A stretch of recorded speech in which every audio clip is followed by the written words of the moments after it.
मित्रों, पाप के रास्ते पर चलकर लोग जल्दी अमीर क्यों बन जाते हैं?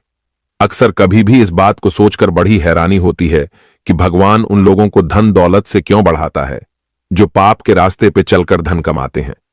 ऐसे लोग दिन दुगुनी रात चौगुनी तरक्की करते चले जाते हैं। आखिर क्यों?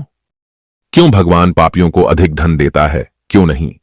वे ईमानदार और सच्चाई के रास्ते पर चलने वालों को धन से समृद्ध रखते हैं, जबकि ऐसे लोग तो एक एक कौड़ी के लिए तरसते रहते हैं। धन कमाने में उन्हें काफी मशक्कत करनी पड़ती है। दिन भर बैल की तरह लगे रहते हैं, फिर भी अपने परिवार का अच्छे से पालन पोषण नहीं कर पाते। यही प्रश्न एक बार गरुड़ जी ने एक बूढ़े कौवा से किया था। मित्रों, हिमालय पर्वत के शिखर पर एक बार काक भूषण जी बैठे हुए थे। एक दिन उनके पास भगवान नारायण के वाहन गरुड़ जी आते हैं। उनके मन में ऐसे कई प्रश्न थे जिनका समाधान उन्हें कहीं नहीं मिला था। गरुड़ जी के प्रश्नों का उत्तर बताने को तो भगवान भी बता देते, पर गरुड़ जी को उनके प्रश्नों के उत्तर तो मिल जाते, पर उनके अंदर का जो अहंकार था वो नहीं जाता। इसलिए भगवान ने उन्हें जानबूझकर काक भूषण जी के पास भेजा था, क्योंकि कहते हैं घर की मुर्गी दाल बराबर होती है। अगर कोई अपना अपने को उपदेश देता है तो उसका प्रभाव इतना नहीं पड़ता जितना कि बाहर वाले के समझाने से पड़ता है। गरुड़ जी चलकर काक भूषण जी के पास आते हैं और अपने मन में चल रही सारी शंकाओं को उनके सामने रखते हैं। दोनों के बीच ज्ञान चर्चाएं होने लगीं। गरुड़ जी बोले, हे काकश्रेष्ठ, मेरी एक शंका का समाधान कीजिए। मैं ये जानना चाहता हूं कि जो लोग पाप के रास्ते पर चलकर धन कमाते हैं वे अति शीघ्र धनवान क्यों बन जाते हैं? हमने देखा है कि कुछ लोग न धन का दान करते हैं, न गरीबों को भोजन कराते हैं। वेद शास्त्रों में जो धन कमाने के मार्ग बताए हैं उन पर भी नहीं चलते हैं। फिर क्यों ऐसे लोग धनवान हो जाते हैं? इसके पीछे की भगवान की क्या इच्छा रहती है? और हमने देखा है कि जो लोग पहले धनवान थे और कुछ समय गुजरने के बाद बहुत गरीब हो जाते हैं, क्या इनके पीछे कोई पूर्व जन्म का फल होता है? क्या कोई प्रारब्ध होता है? ये बात सुनकर के काक जी कहते हैं कि हे पक्षीराज, ध्यान से सुनिए, मैं तुम्हें एक पावन कथा सुनाता हूं। इस कथा को आप ध्यान से सुनना, इसमें आपके सभी प्रश्नों के जवाब मिल जाएंगे। तब काक भूषण जी कहते हैं, हे गरुड़ जी, पुराने समय की बात है। इसी हिमालय क्षेत्र में एक ऊंट रहता था। वो ऊंट बहुत लंबा चौड़ा और विशाल गर्दन वाला था। वो इतना अत्याचारी, इतना दुष्ट प्रवृत्ति का ऊंट था कि वो कभी किसी जीव की कोई मदद नहीं करता था। इतना विशाल होने के बाद भी उससे किसी को कोई सुख नहीं था। और मित्रों, ऐसे बढ़े होने से क्या लाभ जो सिर्फ नाम का ही बढ़ा हो। वो कभी भी किसी जीव की ना भोजन में सहायता करता था, न किसी और काम में मदद करता था। और तो और वो इतना दुष्ट था कि छोटे मोटे जीवों को जो उस जंगल में रहते थे उन्हें वो परेशान करता रहता था। एक दिन क्या होता है, संयोग की बात है कि मैं इसी पर्वत के शिखर पर बैठा हुआ देख रहा था और सोच रहा था कि ये दुष्ट इस जन्म में किसी के बिल्कुल काम नहीं आता है, उल्टा अन्य जीवों को कष्ट पहुंचाता रहता है। अगले जन्म में ना जाने ये क्या बनेगा। परंतु ईश्वर की माया बड़ी विचित्र है। वो दुष्ट पापी ऊंट एक दिन विचरण करता हुआ मां भगवती गंगा के किनारे पहुंच जाता है और उसको बड़ा घमंड था अपने शरीर का कि मैं बहुत विशाल हूं। वो अपने अहंकार वश माता गंगा को पार करने लगता है। हे गरुड़ जी, जब उस दुष्ट ऊंट ने मां गंगा के विशाल जल क्षेत्र को पार करना चाहा और उधर मां गंगा भी अपने प्रबल वेग से विशाल जलधारा के साथ बह रही थी, तो उस दुष्ट ऊंट ने उस जलधारा को पार करने की कोशिश की, तो वो ऊंट गंगा के भंवर में फंस जाता है। माता गंगा उस समय अपने चरम पर चल रही थी। कई जगह गंगा के भंवर बन रहे थी। भंवर कहते हैं घूमता हुआ पानी। पानी के भंवर में जो व्यक्ति, जो वस्तु फंस जाती है वो उसी के अंदर समा जाती है। इस तरह वो ऊंट भी उस भंवर में फंस जाता है। आखिरकार वो पानी में डूबने के बाद उसकी मृत्यु हो जाती है। उसी जलधारा में जब ऊंट मर जाता है, गंगा के जल में उसका शरीर विलीन हो जाता है। धीरे धीरे मां गंगा ने अपनी धूल में उसे दबा दिया। कुछ दिन के बाद उसका शरीर तो गलकर नष्ट हो गया, लेकिन उसकी जो अस्थियां थीं वह गंगा की गहराई में दबी रहती हैं। मित्रों, इधर ऊंट के मरने के बाद यमदूत उसकी आत्मा को ले जाते हैं। ऊंट की आत्मा को धर्मराज के सामने प्रस्तुत किया जाता है। पर्वत के शिखर पर काक भूषण जी गरुड़ को बताते हैं कि हे गरुड़ जी, इधर मैं मन में सोच रहा था कि ये ऊंट बड़ा ही दुष्ट था। अब देखो धर्मराज, इसे क्या बनाते हैं। उधर धर्मराज विचार करते हैं कि इस ऊंट की मृत्यु तो मोक्षदायिनी मां गंगा के जल में हुई है, इसकी मृत्यु तो ऐसे स्थान पर हुई है जहां बड़े बड़े ऋषि मुनि मृत्यु को प्राप्त करने के लिए तरसते हैं। धर्मराज ने अपने दूतों से कहा कि ये तो बड़ी पुण्य आत्मा है, इसने बड़ा पुण्य कर्म किया है। इसका शरीर तो माता गंगा की जलधारा में डूबा है, जहां बड़े बड़े ऋषि मुनि भी अपना शरीर नहीं छोड़ पाते, इसलिए इसको वैभवशाली सेठ बना दिया जाए। क्योंकि मां गंगा की पावन जलधारा इसकी अस्थियों के ऊपर से न जाने कितने समय तक प्रवाहित होती रहेंगी, और जब तक इसकी अस्थियां माता गंगा के जल में डूबी रहेंगी तब तक कभी भी इसके ऊपर दुख नहीं आएगा, कभी भी इसका प्रभाव समाप्त नहीं होगा। ये सेठ तब तक ही पैसे वाला बनकर रहेगा, तब तक ही ये धनवान बना रहेगा। इस प्रकार मित्रों, वो ऊंट एक भोगवती नामक नगरी में लखा सेठ के नाम से जन्म लेता है। ऊंट का जन्म एक बहुत बड़े पैसे वाले सेठ के घर में हुआ था। धीरे धीरे वो बड़ा होने लगा। माता पिता बहुत पैसे वाले थे तो उसने गरीबी को तो कभी देखा ही नहीं था, लेकिन पूर्व जन्म से उसकी प्रवृत्ति बड़ी दुष्ट थी। दुष्टता पहले से ही उसके स्वभाव में थी। इधर गंगा में उसकी अस्थियां दबी होने के कारण धीरे धीरे वो इतना बड़ा पैसे वाला होता चला गया कि दूर दूर तक उसकी ख्याति फैल गई। जिस काम में हाथ लगाता था उसी से उसे धन की प्राप्ति हो जाती थी। बड़ी बड़ी फैक्ट्री, बड़ी बड़ी कंपनी, बड़े बड़े उद्योग लगवा दिए। रहने के लिए आलीशान बंगला बनवाया। सैकड़ों महंगी महंगी गाड़ियां थीं। हजारों नौकर चाकर उसके यहां काम करते थे। इतना सब कुछ होने के बाद भी उसका स्वभाव वैसा ही था जैसा कि उसका ऊंट शरीर पे था। उसके पास कोई याचक या कोई दान लेने वाला आता था तो सेठ उसको दान नहीं देता था। कोई भी धार्मिक कार्य नहीं करता था और ना कोई भी कार्य में भाग लेता था। उसके पिता पैसे वाले थे, इसलिए उसे बहुत अकूट धन संपत्ति सौगात में मिली थी। और फिर माता गंगा का पावन जल उसकी अस्थियों से प्रवाहित हो रहा था, इसलिए उसका वैभवशाली रहना स्वाभाविक था। एक दिन की बात है कि एक परम तपस्वी संत मन में विचार करने लगे कि मुझे भोगवती नगरी के सेठ लखा सेठ के पास चलना चाहिए। वो बहुत बड़ा पैसे वाला है, उसका नाम मैंने सुना है। अगर उसके यहां से मुझे कुछ धन मिल जाएगा तो मैं भगवान शंकर का मंदिर बनवा दूंगा। यह विचार करके तपस्वी चल देता है। उसी सेठ के पास उसकी नगरी में पहुंच जाता है। काक भूषण जी बोले, हे गरुण जी। चलते चलते जब तपस्वी संत लखा सेठ के पास पहुंचता है, सेठ के पास पहुंचकर तपस्वी ने कहा, हे सेठ जी, मैं भगवान शंकर का मंदिर निर्माण करवाना चाहता हूं। उसमें भगवान शंकर की प्रतिमाएं स्थापित करना चाहता हूं। इसके लिए मुझे कुछ धन की आवश्यकता है। आप समर्थ है, इसलिए मुझे कुछ धन प्रदान करें। मैं याचक बनकर के आपसे मांगने आया हूं। तपस्वी की इन बातों को सुनकर सेठ बिगड़ कर कहने लगा, हे तपस्वी, क्या मेरा जो धन है वो तुम जैसे भिखारियों के लिए है? मित्रों, उसका जो मूल स्वभाव था वो तो पहले से ही जन्म से दुष्ट था।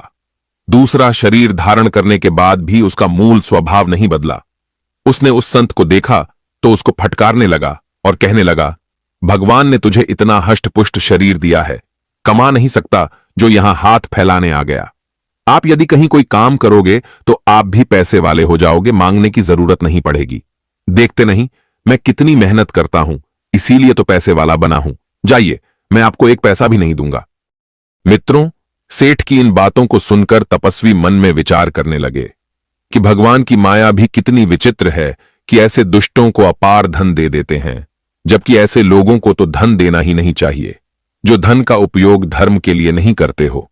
कहते हैं, जो धन धर्म से कमाया जाता है और धर्म में लगाया जाता है, वही धन सुख देता है और वही धन वाला मोक्ष को प्राप्त होता है। जो धन को सिर्फ अपनी ही विषय वस्तुओं में लगाते हैं, निश्चित रूप से उन्हें अगले जन्म में पशु बनना पड़ता है। पापी दुराचारियों को, कंजूसों को, अधर्मियों को परमात्मा इतना धन क्यों देता है, जबकि सीधे सज्जन ईमानदार लोग जो धर्म कर्म करने वाले होते हैं उन्हें एक एक पैसे के लिए तरसना पड़ता है। ये पापी इतना बड़ा पैसे वाला कैसे बना? इसके पीछे का कारण क्या है? ये तो दुष्ट है। ये दान करना नहीं जानता, भूखे लोगों को भोजन कराना नहीं जानता, धर्म करना नहीं जानता, याचकों को दक्षिणा देना नहीं जानता। इससे दुष्ट तो मुझे कोई दिखाई नहीं मालूम पड़ता है। परंतु ये ऐसा कौन सा पुण्य करके आया है जिसकी वजह से इतना फलीभूत हो रहा है? इतना दुष्ट होते हुए भी ये इतना विशाल, वैभवशाली, समृद्धशाली बन गया है। क्या कारण है इसके पीछे? मैं इसके घर चलकर देखता हूं, कहीं इसकी पत्नी तो धर्मात्मा नहीं है। मित्रों, ये विचार करके वो तपस्वी संत पूछता हुआ लखा सेठ के घर जाता है। सेठ बहुत पैसे वाला था, धन के मामले में चारों तरफ प्रसिद्ध था, इसलिए उसके घर को ढूंढने में कोई समस्या नहीं आई। वो तपस्वी उस सेठ के घर पहुंच जाता है और घर जाकर के दरवाजा खटखटाया और आवाज लगाई। तपस्वी की आवाज सुनकर सेठ की सेठानी अंदर से निकली और दरवाजे पर तपस्वी को खड़े हुए देखा तो पूछने लगी, कौन हो और यहां क्यों आए हो, और तुम लोग यहां क्यों आ जाते हो? क्या तुम्हें यही घर भिक्षा के लिए मिलता है? ये इतना बड़ा शहर है, कहीं और जाकर मांग लो। मेरा ही घर देख लिया है सबने। अपना माल समझकर मुंह उठाए चले आते हैं।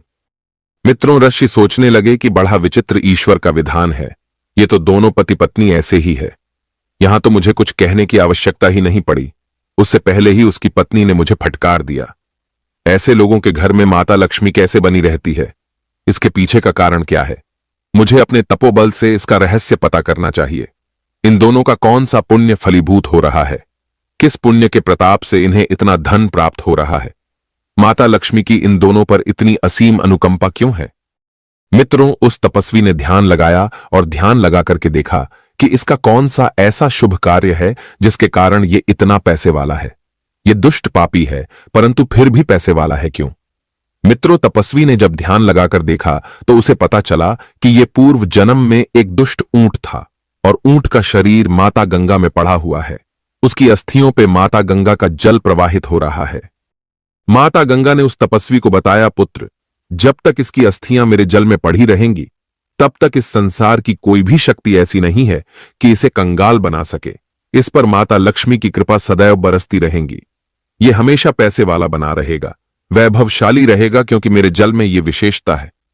यदि जीवित व्यक्ति अपनी कोई अस्थि दान करता है, विसर्जित करता है, तो वो इसी जन्म में उसका परिणाम भोग लेता है। उसके खजाने कभी खाली नहीं होते, चाहे वो कितना ही धन खर्च करता हो। और कोई मरे हुए की अस्थि विसर्जन करता है तो उसको मोक्ष प्राप्त हो जाता है। यही कारण है कि ये सेठ का पूर्व जन्म का शरीर मरकर मेरी इस जलधारा में दब गया है, परंतु इसकी अस्थियां आज तक भी नहीं गली है, क्योंकि उस ऊंट का बहुत विशाल शरीर था, इसलिए इस जन्म में भी उस पुण्य को भोग रहा है। इसके पूर्व जन्म के पुण्य फलीभूत हो रहे हैं। मित्रों, वो तपस्वी सेठ के धनवान होने का रहस्य जान गया था। अब वो उसे सबक सिखाना चाहता था। तपस्वी ने मन में विचार किया, यदि मैंने सेठ को नहीं सुधारा, इस पापी को नहीं सुधारा, तो ये धन के मद में और भी पाप करता चला जाएगा। इसके धनवान होने से न जाने कितने लोग अपमानित होते रहेंगे, इसलिए मुझे इसे सुधारना चाहिए। मित्रों, अब तो वो तपस्वी वहां से माता गंगा के उस स्थान पर आता है, उस जलधारा में आता है जहां उसकी अस्थियां माता गंगा में पड़ी हुई थीं। तपस्वी ने गंगा के जल में प्रवेश करके उस ऊंट की अस्थियों को बाहर निकाल लिया और गंगा जी से 1 योजन दूर जाकर उन अस्थियों को फेंक दिया। मित्रों, इधर तपस्वी ने जैसे ही अस्थियों को गंगा से दूर किया तो देखिए अब क्या घटनाएं घटित होती हैं। सेठ की एक विशाल फैक्ट्री जिसमें उद्योग था, उसमें आग लग गई और उसमें जो सामान था सब जलकर खाक हो गया। उसकी दूसरी फैक्ट्री किसी दूसरे शहर में थी, उसे चोरों ने लूट लिया और जो रहने का मकान था, उस मकान पर जो शहर का राजा था, उसने उसे अवैध संपत्ति बताकर उस सेठ से छीन लिया और सेठ और सेठानी को उस मकान से निष्कासित कर दिया। सेठ की जितनी धन दौलत संपत्ति थी सब नष्ट हो गई। अब तो सेठ के पास कुछ नहीं बचा। सेठ बिल्कुल कंगाल हो चुका था, खाने के भी लाले पड़ गई। अब तो कटोरा लेकर सेठ सड़कों पर भीख मांगने लगा। काकश्रेष्ठ कहते हैं, हे गरुण जी, जो लोग इस संसार में धनवान हैं और धनवान होकर भी कभी धर्म नहीं करते, न कभी दान करते हैं, न किसी की सहायता करते हैं, संत महात्माओं से नफरत करते हैं और अपने धन को सदैव अधर्म के कार्यों में लगाते रहते हैं, उस धन से हमेशा पाप कमाते रहते हैं, ऐसे ही धनवान होते हैं जैसे लखा सेठ हुआ था। कहीं ना कहीं पर उनके पूर्व जन्म का कोई कर्म फलित होता रहता है। मित्रों, धीरे धीरे समय निकला और सेठ बिल्कुल कंगाल होता चला गया। वो इतना मजबूर हो गया कि दोनों समय का भोजन भी नसीब नहीं हो पा रहा था। दर दर की ठोकरें खाता हुआ मजदूरी करने के लिए इधर उधर डोल रहा था, लेकिन उसे कोई मजदूरी भी नहीं मिल रही थी। हे गरुण जी, यही कारण है कि यदि कोई पापी व्यक्ति अपने प्रारब्ध के अनुसार पैसे वाला वैभवशाली बन भी जाता है और उसमें इस जन्म में अत्याचार किया, उस संपत्ति का दुरुपयोग किया, तो वो निश्चित ही उस सेठ की तरह पतन को प्राप्त होता है। जैसे वैभवशाली उस सेठ का पतन हो गया, संपत्तिहीन हो गया और दर दर की ठोकरें खाता हुआ इधर उधर मारा मारा फिरने लगा। पर कहते हैं कि संत बड़े कोमल हृदय होते हैं। वो तपस्वी संत एक दिन चल देते हैं और उसी सेठ के पास पहुंच जाते हैं जो दर दर की ठोकरें खाता हुआ इधर उधर काम खोज रहा था कि कोई मुझे छोटी मोटी नौकरी पर रख ले। उसे देख करके तपस्वी कहने लगे, अरे सेठ जी, आप तो लखा सेठ है जो भोगवती नगरी के प्रसिद्ध सेठ थे। क्या कारण हुआ कि आप इस तरीके से दर दर भटक रहे हैं? मित्रों, अब तो सेठ उन तपस्वी संत के चरणों में गिर जाता है। कहने लगा कि तपस्वी श्रेष्ठ, मैं नहीं जानता कि क्या कारण है। मैं बहुत पैसे वाला था, मेरा परिवार सुखी संपन्न था, पर अब मेरी ये दुर्गत हो गई है। मित्रों, इसे ही समय का प्रभाव कहते हैं, जो राजा से रंक बना देता है। वो सेठ क्षमा याचना करता हुआ पूछ रहा था कि मेरे साथ ये सब कैसे हुआ।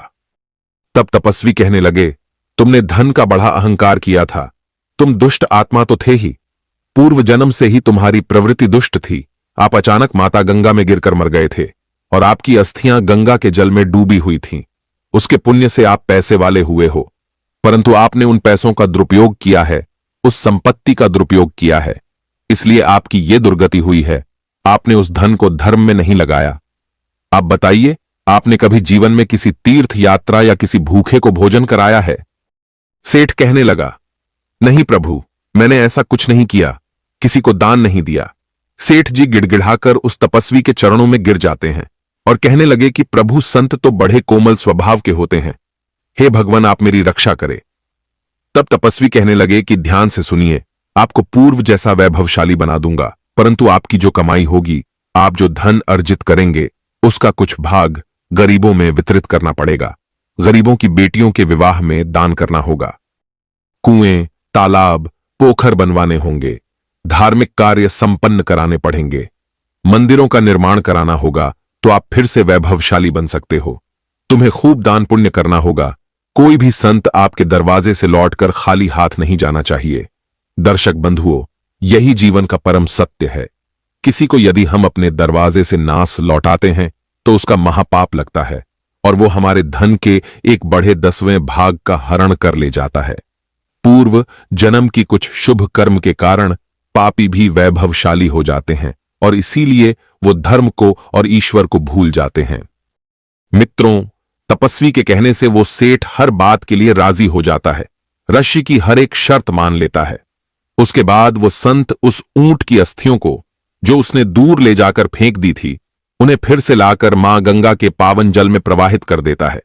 उन्हें मां गंगा के जल के अंदर बालू में दबा देता है ताकि गंगा के जल की धारा ऊपर से प्रवाहित होती रहे। अब देखिए उधर क्या होता है। धीरे धीरे समय निकला। राजा के मन में विचार आया कि जो मकान सेठ से छीन कर ले लिया है, वो मैंने गलत तरीके से लिया था। मैं ये महल उस सेठ को वापस लौटाए देता हूं। मित्रों, राजा ने सेठ का मकान उसे लौटा दिया और धीरे धीरे जो सीट की फैक्ट्रियां थीं, कारखाने थे, वो सभी संचालित हो उठे। सेठ फिर से पैसे वाला बन गया था और फिर तपस्वी के बताए अनुसार वो सेठ रोजाना दान पुण्य करने लगा। अपने धन का एक बड़ा हिस्सा वो धार्मिक कार्यों में लगाता था। श्रोताओं, अब तो सेठ बढ़ादानी हो गया। बढ़ा दान देता था, ऋषियों को आमंत्रित करता था, शास्त्र मंत्रणा करवाता था, हर चर्चाएं होती थीं और जो भी कोई याचक उसके द्वार पर आता था, कभी खाली हाथ नहीं जाने देता था। कहते हैं धन तभी सुख देता है जब उस धन का कुछ भाग धर्म में लगता है। धर्म में लगने से धन पवित्र हो जाता है और उसका पुण्यकर्ता को चला जाता है। यदि आप चाहते हैं कि आपका परिवार कभी दुख ना देखे, तो अपने धन को हमेशा ईमानदारी से कमाओ और उसे धर्म में जरूर लगाना चाहिए। कभी परिवार पर मुसीबत नहीं आएगी। तो मित्रों, ये कहानी कैसी लगी? कमेंट सेक्शन में अपनी राय जरूर देना। मिलते हैं आपसे अगली कहानी में, एक और वीडियो में। आप सभी का बहुत बहुत